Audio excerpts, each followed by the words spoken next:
Subscribe करें श्री चिन्मय आनंद बापू जी के YouTube channel को और हमारे वीडियोस को सबसे पहले देखने के लिए बेल आइकॉन को दबाना न भूलें। हमारे जीवन में बहुत सारा डिसबैलेंस हो गया है ना, सब गड़बड़ हो गया है। इस कारण हमारे जीवन में बहुत सारी समस्याएं आ गई।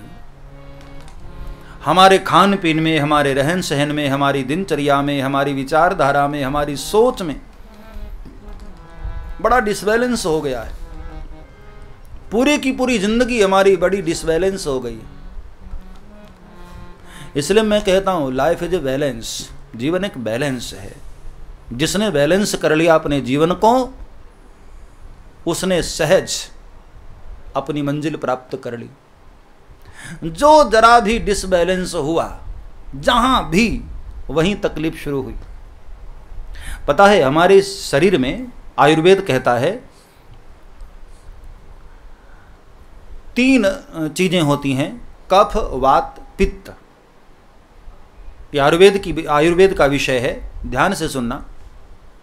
आयुर्वेद ये कहता है कि आदमी बीमार क्यों पड़ता है, आदमी को तकलीफ क्यों होती है। जब तक ये तीनों सम रहते हैं ना, हम स्वस्थ रहते हैं।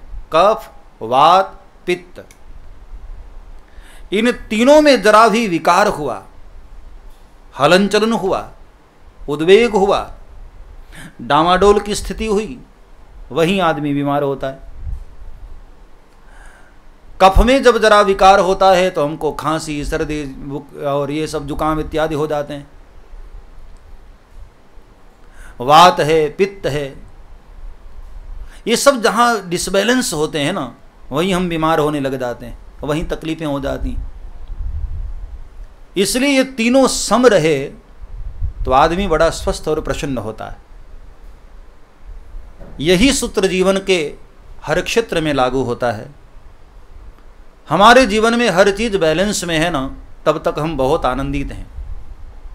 जहां डिसबैलेंस हुए वहीं हमारी जिंदगी दुखदाई हो जाती है। इसलिए मेरे भाई बहन, राम कथा सुनने के बाद जीवन को प्रयास करो, बैलेंस बनाओ। अपने स्वभाव में भी, अपनी दिनचर्या में भी, अपने खान पीन में भी एक बैलेंस जीवन हो। न अति खाओ, न अति भूखे रहो, न अति सो और न ही अति जगो, ना ही अति बोलो, ना ही अति मौन रहो। यानी जीवन की अतियों से, जहां जहां भी हमने अति कर रखी है, उसकी पूरी लिस्ट बना लो कि हमने कहां अति कर दी। जहां जहां भी हमसे अति हो रही है, कृपया मेरे भाई बहन उन अतियों से बचो। जो अतियों से बच जाएंगे उनका जीवन बड़ा बैलेंसिंग हो जाएगा। और जीवन जब बैलेंस में होगा तो हमारा जीवन सुखमय और प्रसन्नमय होगा। अति का भला न बोलना, अति की भली न चूप, अति का भला न बरसना, अति की भली न धूप। इसलिए जीवन में जहां जहां भी अति है, उनसे बचो। सही समय पर सोना चाहिए, सही समय पर उठना चाहिए, सही समय पर भोजन करना चाहिए। ध्यान देना, कई लोग भोजन का भी समय बड़ा गड़बड़ कर देते हैं, और भोजन का समय गड़बड़ हुआ ना तो अपच होता है, फिर गैस्ट्रिक प्रॉब्लम होती है, फिर हमारी बॉडी में फैट बढ़ता है, क्योंकि भोजन सही से पच नहीं पाता है, गैस की प्रॉब्लम होती है, फिर आगे पेट निकलता है, पीछे कुछ और निकलता है, सब उल्टा सीधा गड़बड़ हो जाता है, पूरा शरीर हमारा बेडोल होने लग जाता है।